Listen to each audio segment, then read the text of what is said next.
Ashama, assalamu alaikum wa rahmatullahi wa barakatuh. Ilmaan Oromoo walleen hordoftoonni madda nageenyaa taatan nagaan keenya kan jaalalaaf kabajaalaaf jirtan maratti sanaa ga'u jecha. Egaa guyyaa har'aa kana keessummaa addaa qabadhee dhufeen jira. Keessummaan keenya kun waa'ee madda nageenyaa kanarratti yeroo hedduu yaada kan nuuf qoodu karaa dhuunfaatiin hanqina jirus fooyya'insa jirus kan gam keessaatiin hedduu yeroo dheeraa nu jajjabeessaa ture. Har'a immoo kallattiin uummata keenyatti waanan jedhu niin qaba jedhee gara madda nageenyaa isaa affeerree jira. Obboleessi keenya kun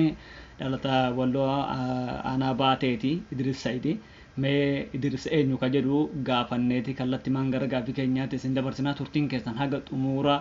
keenya akka ta'u maqaa kabajaadhaan isin gaafanna maqaa hordoftoota madda nageenyaatiin obboleessa keenya yaada obboleessa keenya kanas akka hubattan abdii isinirraa qabna. Amma kallattimaan gara obboleessa keenya kanaa isin dabarsaa. Aloo salaamu alaikum wa rahmatullahi wa barakaatu. Wa alaikum assalam wa rahmatullahi wa barakatuh. Hayyee jaalakiyya bagaa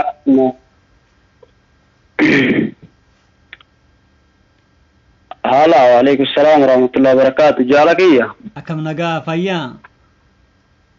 Fayyaa wallahi jirtu akkami nagaa qabdu Oromoo marti guutumatti jaalalli onnee irraa buqqee sin hageewu siniin jedheen jira guutumatti warra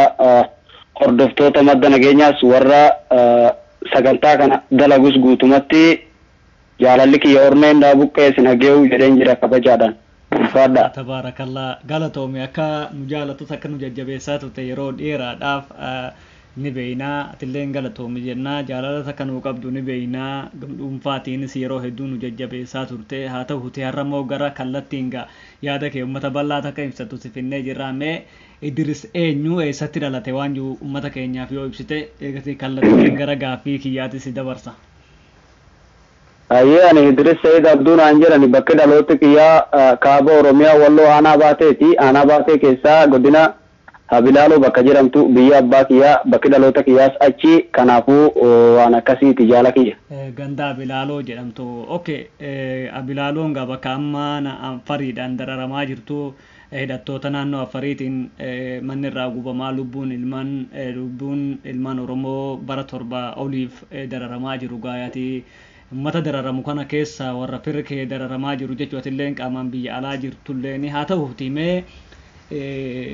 haalli amma Habilaaloon keessa jirtu mee dura gara gaafii kiyyaatti egaa isin ceesisanii dura kanan si gaafachuu barbaadeeti ati dhalataa achi eega taate haalli Habilaaloon amma irra jirtu akkamii torban kana keessa torban kana lamaan keessa. Haalli Habilaaloon keessa jirtu wallahi haala akkaan gaddisiisaadha. Haalaan nama gaddisiisu namni achi deemuu hin danda'u. Waan gubdallee kaafellee namni keessatti jiraachuullee haala dadhabetti jira. Yeroon kuni dhukkaasa sitti banan yeroo ganda sanitti dhaqxe halaalaati meeshaa gurguddaadhaan si rukutu waan ta'eef meeshaa gurguddaa kiyyifatanii waan qabaniif humni addaa naannoo Affaar haleellaa sitti gaggeessanii namni keenya achi gara bu'ee qotateetii fi mandara isaatti ijaarratee qe'ee buqqeetti deebi'ee jiraachuu dadhabina akkasitti jira. Uummanni keenya ka Habilaaloo jiru ganda 50 wahii faca'ee jira. Addaan kaan gara biraatti kaan baatee magaalaatti fimee waan addaatti kan jiru haalaan waan nama gaddisiisu keessa ka jiramudha jechuudha. Naannoo sanitti amma namni gad bu'ee waa takka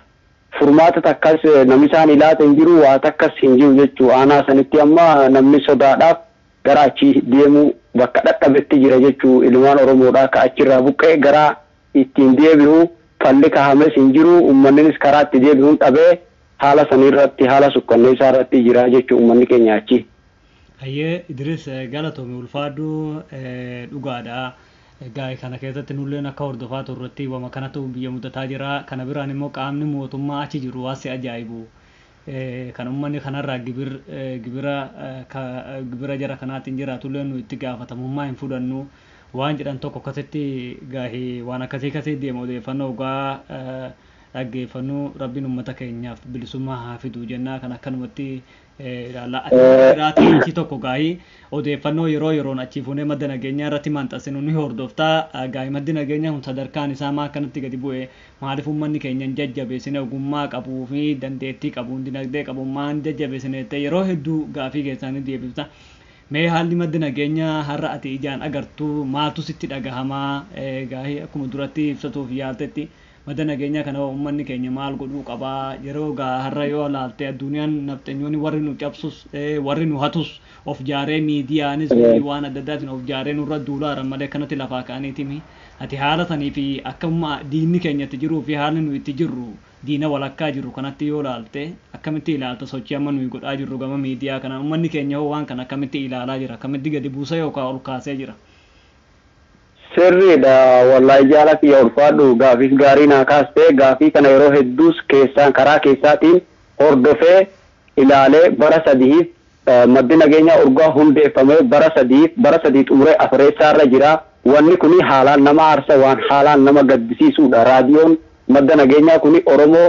kaaba Oromiyaa walloo waliigalatti Oromoo galaana akka bazawe Oromoo hedduu tajaajilaa waan jiruuf garuu dhadhabinni hanqinni akkamitti gargaarsa dhaba wanni kun miidiyaalee nafxanyootaa yoo laalte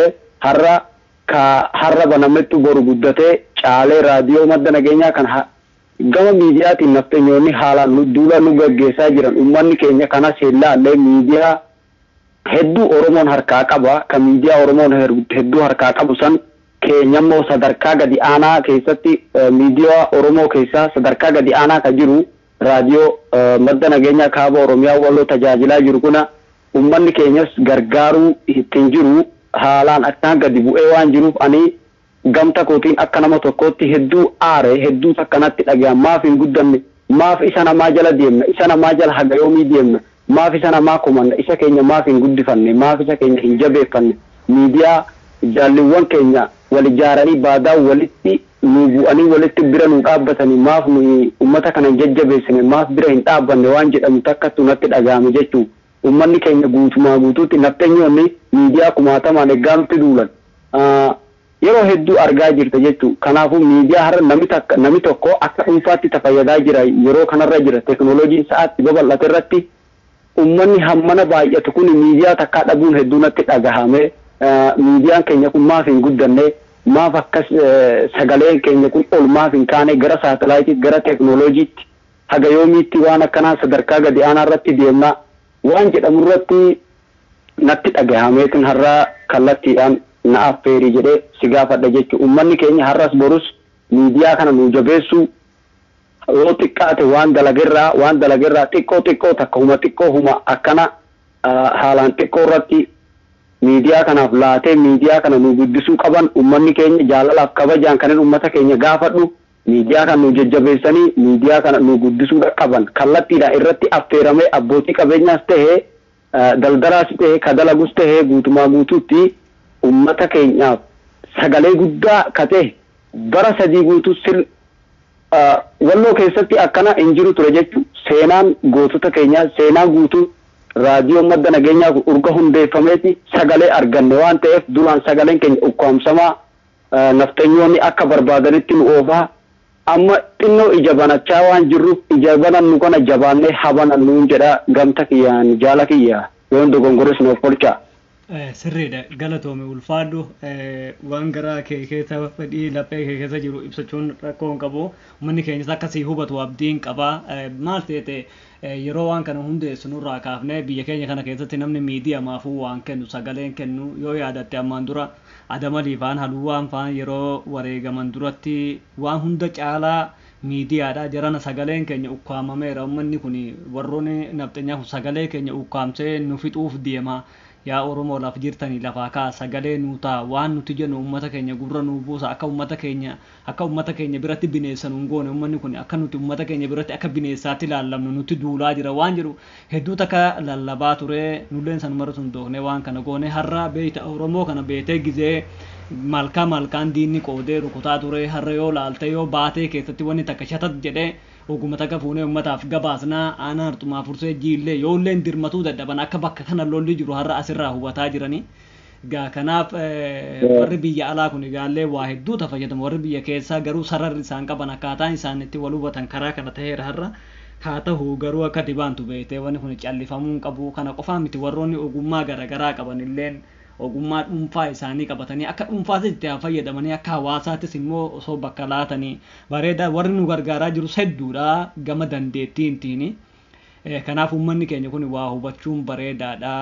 jechumaa fi atillee kan sitti dhagahamee kaafte mee kanarratti ammallee wanni sii dabalu ati akka nama tokkootti akkamitti waan kanarraa hubatta haala kamiin hubatta waan biyya keenya kana keessatti tahaa jiru jaallan kee warri si fakkaatanillee sadarkaa kamitti hubachaa jirtan waan nama biyya keenya kana keessatti tahaa jiru madda nageenyaa kanarra.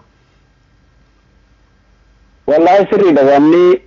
itahaa jiru maddi nageenyaa nu jabeeffamuu qaba. Tokkoffaa gaafiin kiyya madda nageenyaa nu jabeessu nu guddisu sirrii warree gargaaraa jiranis rabbiin dabalee isaanii haa kennu dachaadhaan jennee haa ulfaatanii haa galatoomanii ka gargaaraa jiranis